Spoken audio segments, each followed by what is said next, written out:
knowledge we inherit from our ancestors is the greatest treasure. Yes, Gurudev. Observe the planets, understand the patterns. भोजन किसी को क्या पसंद है? हो सकता है सतीश को मीठा खाना पसंद, अब हो सकता है अंकित को तीखा पसंद।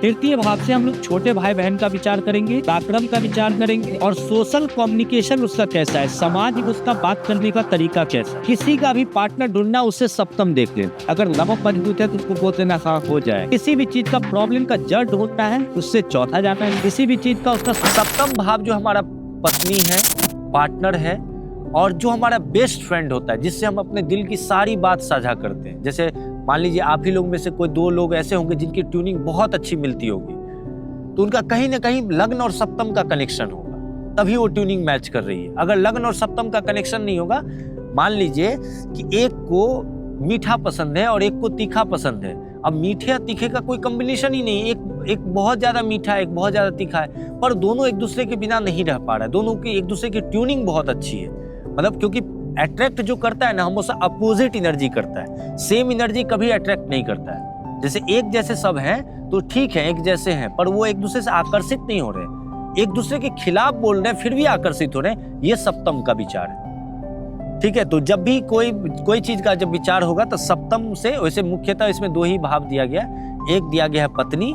दूसरा दिया गया है बिजनेस पार्टनर, या मतलब बिजनेस पार्टनर आप कह सकते हो, तीसरा जिसको हम एक्सट्रीम अट्रैक्ट करें वो चीज। जैसे ये लग्न से दूसरा था हमारा कुटुंब, तो हमारी पत्नी का भी कुटुंब भी ये होगा, तो ये हमारे इन लॉज हैं। जैसे हमारे ससुराल पक्ष कैसे होंगे, हमारा कुटुंब का स्थान कैसे, किसी की मृत्यु कैसे होगी, कहाँ पे होगी, किस जगह पे होगी, ये अष्टम भाव से विचार करते हैं। अगर किसी का अष्टम भाव में शनि बैठा हो, मंगल बैठा हो, राहु बैठा हो, इतना समझ लेना कि उसका मौत कभी नॉर्मल मौत नहीं होगा। अगर किसी के अष्टम भाव में मान लो कि 3-4 ग्रह बैठे, अभी एक सिंगर था ना सिद्धू मूसेवाला, उसके कुंडली में देखना अष्टम भाव में 4-4 ग्रह बैठे। मौत कहाँ होना है तो सड़क पे होना है। सड़क मतलब 3 कैटेगरी में मौत को बांटा गया है। एक कैटेगरी है निवास स्थान, दूसरा कैटेगरी है मार्ग या अस्पताल, ये मैं थोड़ा टॉपिक से डाइवर्ट हो रहा हूँ क्योंकि अभी फ्लो में चल रहा हूँ इसलिए, और तीसरा टॉपिक है, पहला बताया निवास स्थान, दूसरा बताया मार्ग और अस्पताल, और तीसरा बताया घर से दूर। ये 3 कैटेगरी में बांटा गया है। अब उसका लिखा हुआ था ये मार्ग या अस्पताल में, तो उसकी मौत जो हुई रोड पे हुई, किस कारण से होगी, तो वहां जो प्लैनेट बैठे हैं या वहां जो स्वामित्व उसका मुख्य प्रभाव होता है, तो वहां पे मंगल था। तो मंगल मौत देता है 4 तरीके से, शस्त्र, आग, चोट, कैंसर। ये मत लिखो, ये मैं मृत्यु वाले टॉपिक पे पूरा क्लियर लिखवा हूँ, बस समझाने के लिए बता रहा हूँ। तो मंगल था तो गोली से लगी तो मृत्यु हुई। उसके बाद मरने के बाद उसको ज्यादा फेम मिला, जीते जी वो फेम नहीं मिला जो मरने के बाद मिला। क्यों? क्योंकि वहां शुक्र भी बैठा था, सूर्य भी बैठे था। तो सूर्य क्या है, हमारे प्रतिष्ठा का कारक है, और शुक्र जो है हमारे जस का कारक है। जस और प्रतिष्ठा में फर्क है। जस ये चीज है जब हम कोई चीज ऐसा कृत्य करते हैं, काम करते हैं, जिससे हम उसको अचीवमेंट, मतलब वो मेरा, जैसे मैं अभी गाना गाऊं तो लोग ताली बजाएं, ये मेरा जस है। लेकिन मैं ऐसा कोई वर्क करूं जिससे सबका कल्याण हो रहा हो, तो वो एक तरह से मैंने प्रतिष्ठा अचीव किया है, ठीक है। तो जस और प्रतिष्ठा में ये फर्क है। तो सूर्य भी बैठा हुआ था, शुक्र भी बैठा हुआ था, मंगल भी बैठा हुआ था, तो उसका उस हिसाब से मृत्यु हुआ। तो अष्टम भाव गुप्त, इसका पॉजिटिव फैक्टर ये है गुप्त विद्या। अभी मैं आप लोगों से कुंडली मांगा था सिर्फ यही देखने के लिए कि आप लोग का अष्टम भाव कैसा है। जी जी है, कुंडली है, कोई नहीं, मैं अभी ये लिखवा के उसके बाद एक एक कुंडली पे विचार करते हैं। तो अष्टम भाव अगर आपका मजबूत रहेगा तो आप ज्योतिष बहुत इजीली ग्रहण कर लोगे, बहुत इजीली।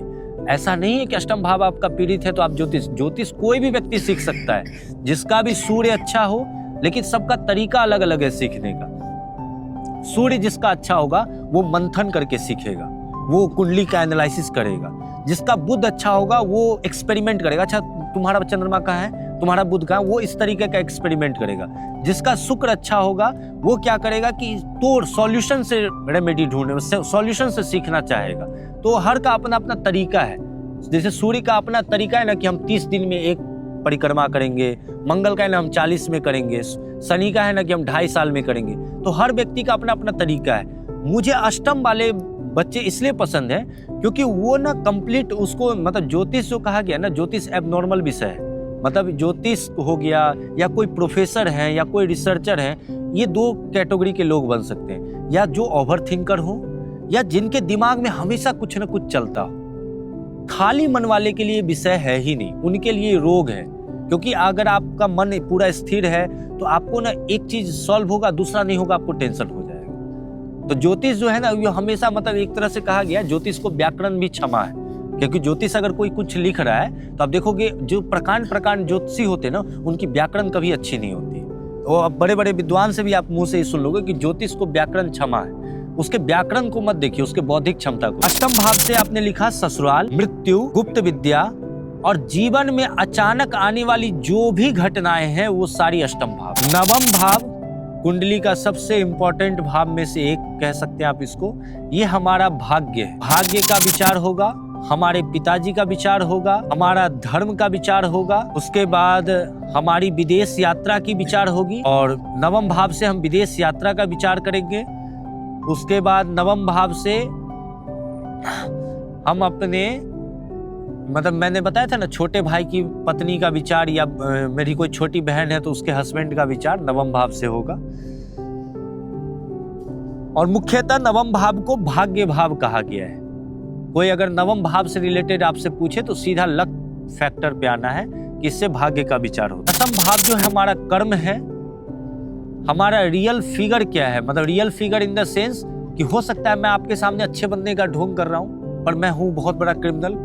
हो सकता है कि मैं सामने से क्रिमिनल लिख रहा हूं और अंदर से मैं बहुत बड़ा संत हो सकता हूं। किसी व्यक्ति का अगर असली छवि पकड़ना है ना तो उसका दसम भाव देख लो, क्योंकि व्यक्ति को आप कर्म से ही जानोगे ना। कोई व्यक्ति यहाँ से जब अंतिम सांस लेके जाएगा तो आप उसका ये तो नहीं देखोगे कि उसकी नाक कैसी थी या उसके कान कैसे थे, याद रखोगे तो सिर्फ उसके कर्म को। तो व्यक्ति का जो असली छवि है वो उसका दसम भाव है। दसम भाव से कर्म का विचार करेंगे। पिता का कितना सुख है या पिता का विचार आप लिख सकते हो, पिता का भी विचार दसम भाव से होगा।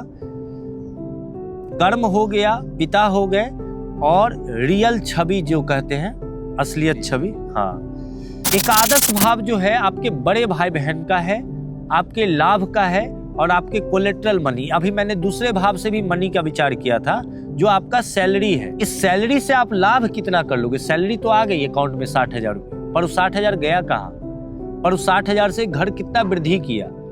तो जो भी हमारे पास अचल संपत्ति है, जमीन, वाहन, या फिर आप कोलेट्रल मनी, कोई म्यूचुअल फंड, मतलब जो ये करता है बाहर में अपना एसेट बनाता है, ये सब एकादश भाव से विचार होता है।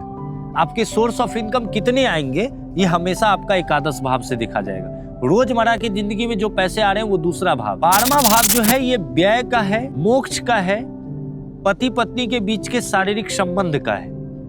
अगर 12वां भाव किसी का पीड़ित है और चाइल्ड कंसीविंग में अगर क्लाइंट आपके पास आ रहे हैं, कंसीविंग में दिक्कत हो रहा है, तो 100% 12th हाउस पीड़ित होगा। इस बच्चा नहीं ठहरने देगा। तो आपको 12th हाउस और 5th हाउस का उपाय करना है, तो ऑटोमेटिक गर्भ ठहर जाएगा।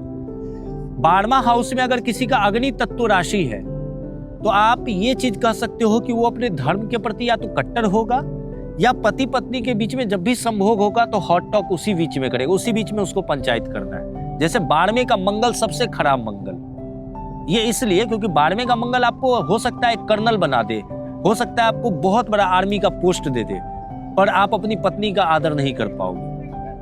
मतलब 12वें का मंगल में ये थोड़ा सा एक उसका, जिसमें 12वें का मंगल है उसको इस पे विचार जरूर करना चाहिए। अब ये 12 भाव के मैंने बताया कि इसका ये है, इसका ये है, इसका ये है।